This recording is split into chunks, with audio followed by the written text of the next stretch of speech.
And today, if I don't get interrupted by my kids waking up, I'm going to try to make this super fast.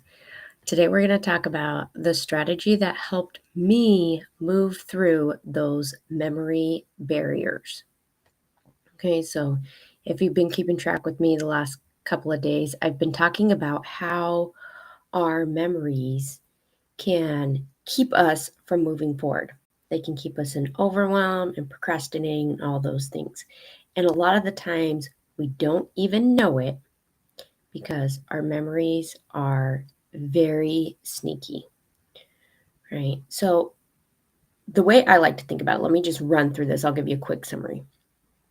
Basically, when we have a memory that's emotionally charged, so a lot of times this comes from like childhood memories, not because necessarily these memories were traumatic or anything like that, but as children, our emotions are very, very big, right? We haven't learned the self regulation yet.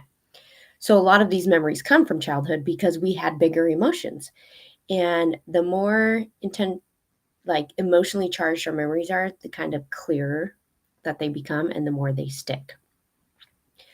And with those emotionally charged memories, we get implicit lessons, right? Implicit just means that like it doesn't come out and say, hey, this memory's teaching you this lesson, right? Sometimes that happens, but most of the time not.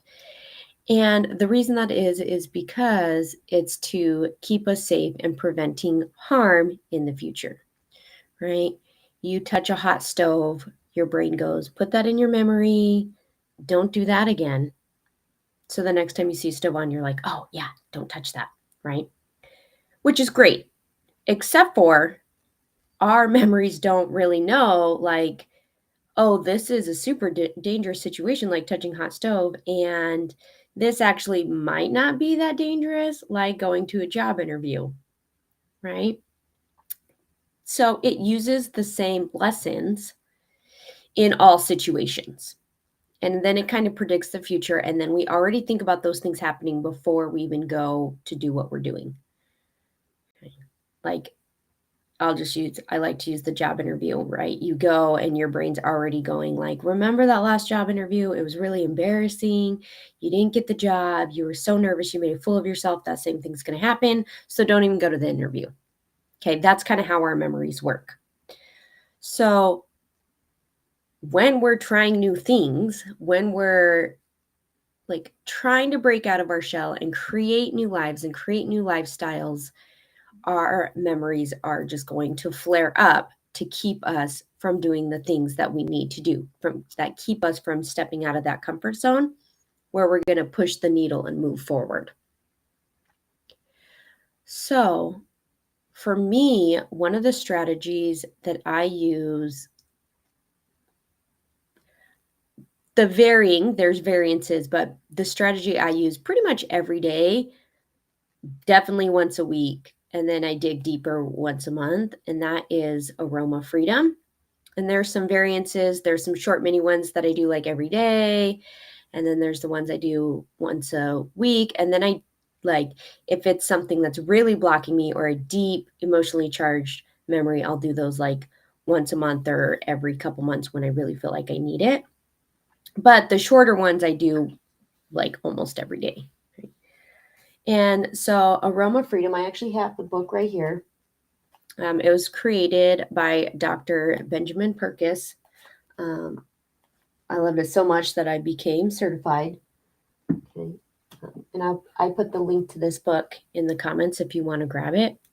And basically, this strategy, what it has done for me and my memories, and it can do it for you too, is first, it brings to the surface, and this is probably the most important thing, it brings to the surface the memories that might actually be holding you back. Right. So a lot of times our memories are so sneaky that we're not even aware that that's what it is. We just feel the emotion. We just feel the overwhelm, the stuckness. I don't know if stuckness is that a word? The overwhelm, the stuckness, the procrastination, the like, I don't know, I just can't seem to do it. Okay. Those type of things, the fear of judgment, the fear of failing, even the fear of succeeding, right? A lot of those times, those things are rooted in our memories and we don't even know. And the strange thing is so this process brings those up so that we can kind of clear them out. And next week, I'm doing a training that really digs deeper into okay, once I know the memory, like what can I do or how do I bring up the memory? But this is one strategy that I've really used because sometimes we think it's one memory and it might be something different. Sometimes we don't even know the memory. Sometimes we don't even have the memory until we start going through an aroma freedom process, which kind of has like different steps you go through. And then you're like, what? I don't even like this memory just came to me, and I actually don't even remember having this memory until just now. Or sometimes it's like, oh, wow, like this memory is popping up and I don't see any relation to this memory right here. I don't know how these are connected, but they must be because that's what came up, right? And then it like just helps you work through that. I'm not going to talk about the whole AFT process right now. I can definitely do training on it.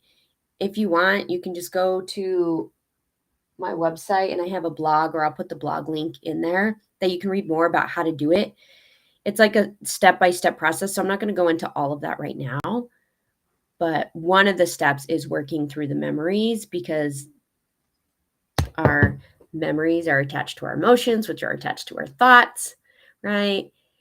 Which are attached to feelings in the body, and to be able to work through our blocks and our barriers and really dig up those root causes, they're all combined. So we need to work through them. So that's the strategy I use for memories, right? To help me move through those memory barriers because one, we might not even know that that's what's holding us back. Two, when we recognize the memory, when you recognize your memories, you can start to work through that and past that.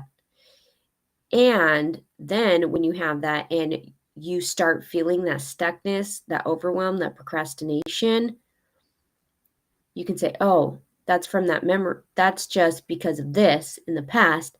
That doesn't have to happen again.